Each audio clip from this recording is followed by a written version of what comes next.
Okay, everybody, I'm nervous, but that clap really gave me a lot of excitement. So it's wonderful to see you all here today.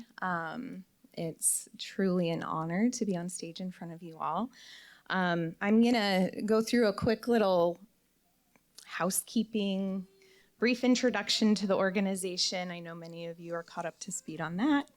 And then we're going to do a little practicing with some of our tech today before we actually get to our content. Okay, we're going to dive in. We're a few minutes late. We'll try to keep you all on schedule today.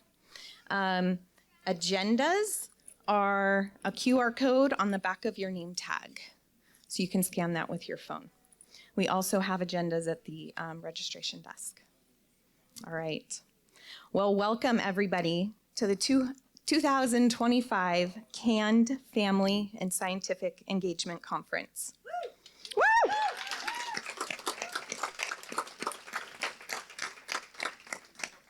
Whether you are here in person or joining us virtually from across the globe, thank you. Truly, thank you. We know how hard it is to travel. The physical, emotional, and financial toll it takes on families is significant. For many of you, it meant taking time off work, making complex medical arrangements, coordinating care for your children, and sometimes traveling across borders and oceans to be here. Your presence means everything, and we're so grateful to share this space with you today. To our researchers, clinicians, biotech partners, donors, volunteers, and long-standing supporters, thank you for showing up and standing with us. You are vital pillars in this community, and this conference would not exist without your dedication, your expertise, and your belief in our shared mission. We have an exciting and impactful day ahead, but before we jump in, let's go through a few housekeeping items to help everybody get through the day smoothly. I should introduce myself. My name is Angie Fuller.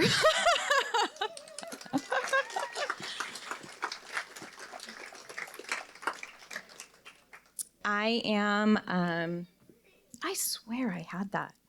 You know what I did? I put it later. Okay, we'll get to me later. Okay, I'm keeping with my speech. Housekeeping. We have a child care kids zone at the end of this hall. This space is available for canned patients and siblings. It will close for lunch, so our wonderful providers can also have a break. It'll reopen at 1. And then it closes out at the day at 5:30. We have a group photo that we're all gonna do today after Dr. Chung's talk. That'll take place right around 11:30 this morning, and it's gonna happen in this room. We're gonna push back a few tables, and then we're all gonna try to gather here up around the stage. If you've got some swag, we'd love for you to wear it. If not, you're perfect the way you are.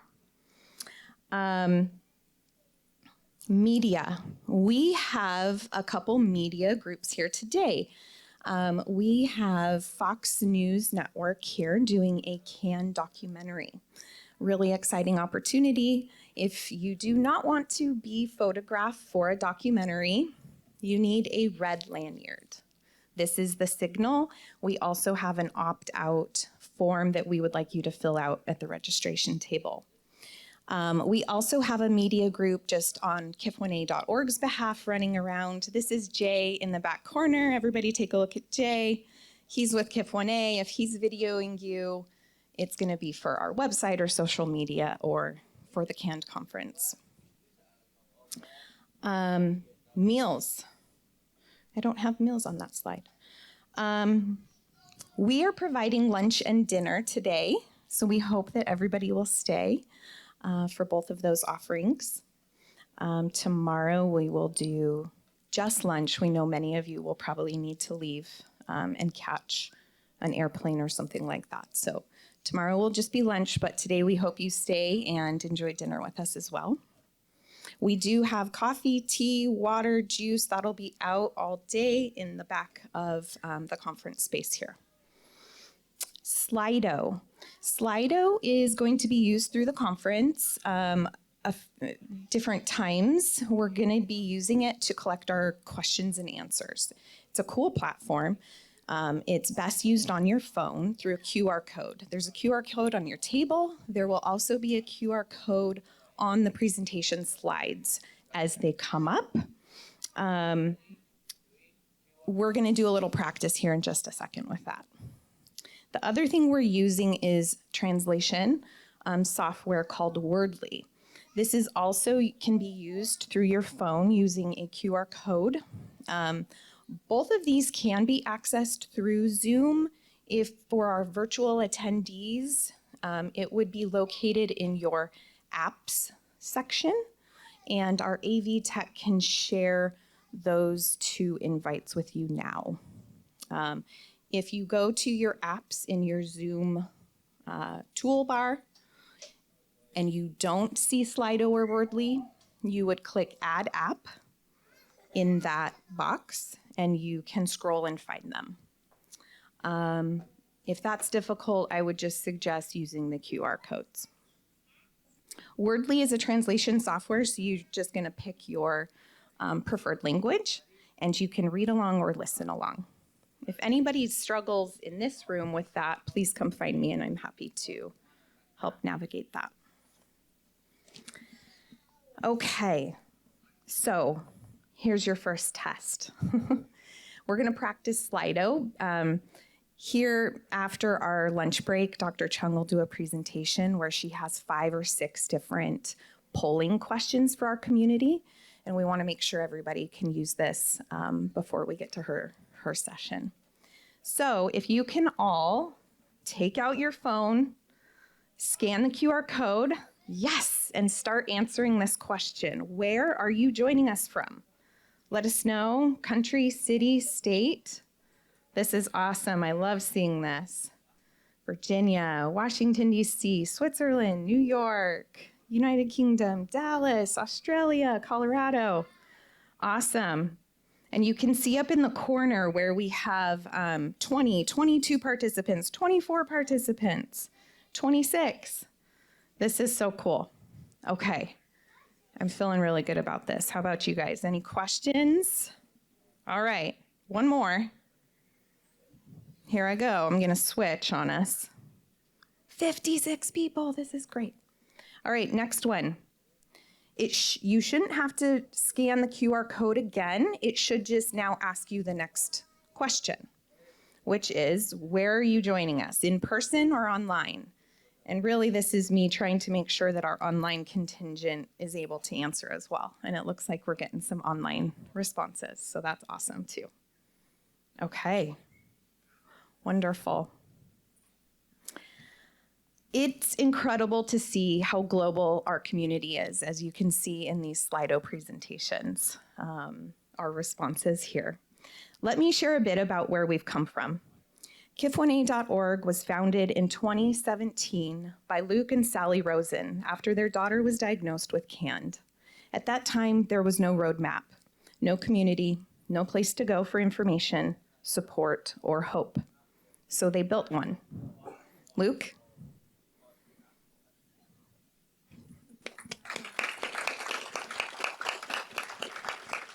Thank you, Luke. We are all here today for your dedication and effort to create that support community and the hope that it provides. So thank you.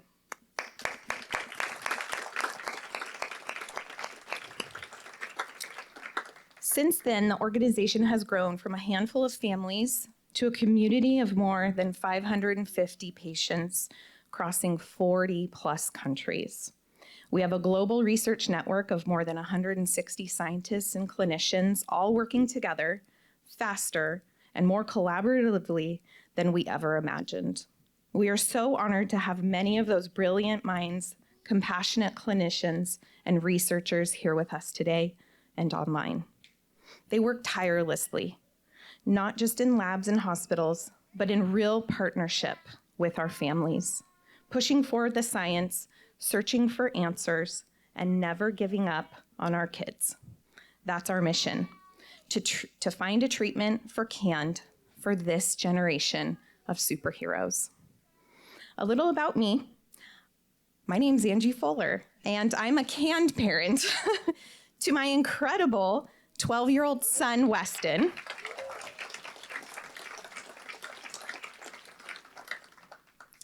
For the past 2.5 years, I've had the honor of volunteering as the director of KIF1A.org. It has been one of the greatest privileges of my life to serve this community and advocate for all of our children. But what many people don't realize is that KIF1A.org is a parent-led organization. Everything we've accomplished, every research partnership, every dollar raised, every conference like this one, has been built through the sweat, time, and love of our families, just like mine and just like yours. So I want to thank all of you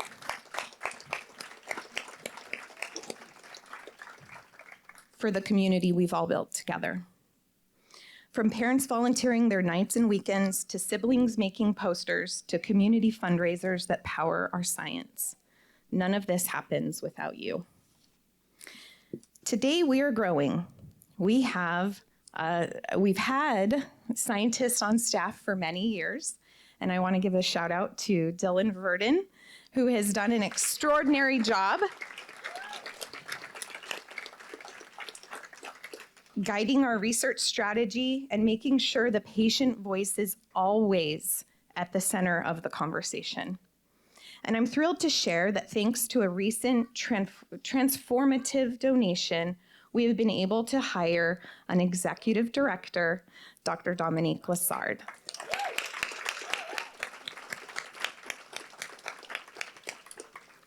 Dominique brings years of CAND expertise and biotech experience, and I can confidently say the future of our organization is in exceptional hands with these two.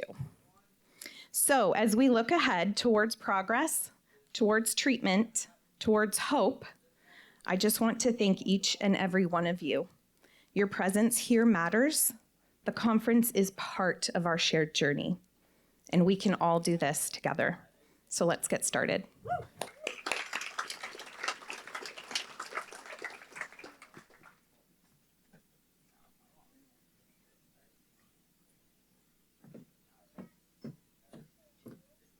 Wow, look at this room. This is amazing. Hello, everybody, virtually as well. What an honor it is to be up here today. I'm going to do a brief introduction. There's many faces in the audience that I know very well. There's faces I don't know at all, and I'm very excited to get to know very well over the course of this weekend. Angie gave a little bit of intro to me. I thought it might be helpful to walk you through how did I get here? As an incoming executive director, how did KIF1A enter my life? It started about 10 years ago. I have a background as an academic researcher. And in 2015, on my lab bench, literally, a KIF1A focused research project fell in my lap.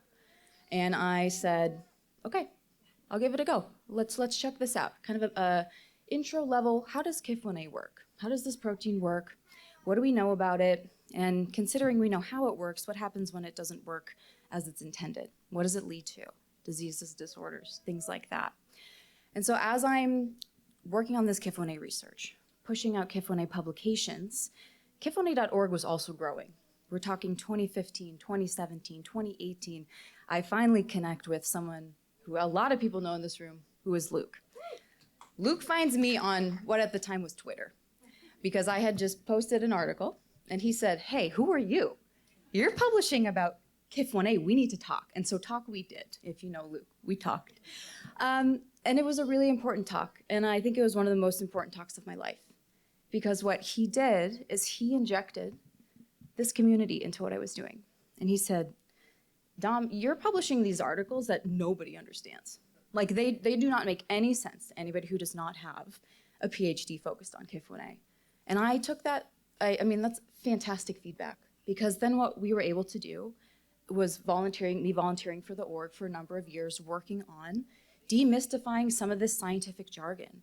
This is KIF1A videos, research simplified articles, making sure that this community of people has access to the information that matters most. What's happening in your bodies? What's happening to your loved ones? This is something that you have a right to understand, and it's our job to make sure that it's palpable and understandable. So after a few years of volunteering, I got sucked into the org. And I've actually worked for the org before, which some of you may know, some of you may not. I took Dylan's role for a little over 3 years. So you may have seen me with my Chief Science Officer hat. And that was a transformative time as well. We grew a research network. We brought many of the people in this room who we've had relationships with for years and years together in conferences in 2019, virtual conferences, 2023. And then a few years ago, I had this moment where I said, if we're really gonna move the needle, if I'm gonna be able to move the needle and identify how we can get treatments to this community, I need to put myself in the spaces where these treatments are happening. And so I took a brief sabbatical, we'll call it, into the biotech, biopharma sphere, and intentionally injected myself talking to the people who we need to talk to as an organization to make this work. And what I can tell you is I've learned a lot. I have learned a lot about who we need to bring to the table. I've learned a lot about how we're going to organize KIF1A.org in this next chapter, how we can professionalize and strategize and get the people that need to be here to move our mission forward. And so I'm coming back to the org today in this executive director role. I still have my scientist hat on because I can never take that hat off. But Dylan runs our science as our chief scientific officer. And now I'm coming here, I'm running strategy. I'm running strategy and ops in the back end. A lot of probably boring things, but that's fine. I don't find them boring. But a lot of ways that we can think forward. What are we doing in 1 year, 3 years, 5 years? How can we take our goals and develop them into these strategic plans that get us closer to where we want to be, to treatments, to addressing symptoms, to growing our community. These are the things that we're focusing on now more than ever and in new ways moving forward. Angie also alluded to the fact that this has been a parent-led organization, and I do want to point out that this is the first time KIF1A.org has a director that's not a canned parent. And I do want to call that out because to me that's very important. It would be irresponsible for me to stand up here and say, I know how you feel, because I don't, and I want to call that out. Am I a parent? Yeah, I am a parent, but that's not the same as being a parent to a child with CANT. And so because of that, I want to acknowledge the fact that your voices and your experiences are important now more than ever. As Dylan's going to talk about in his section as well, we want to hear your feedback. Dylan is injecting the patient voice as much as possible in our research conversations. When I'm talking to stakeholders, people with money, people in the government, people in regulatory agencies, my job is to inject the patient, the family, the community experience as well. We want to hear from you. This is not just an ask from me, it's an ask from the entire team of our staff, our dedicated volunteers. There is never too much communication with our staff. That being said, I'm happy to turn it over to Dr. Dylan Verden to give us some research updates, but I'm happy to get to know you all throughout this weekend. Thank you.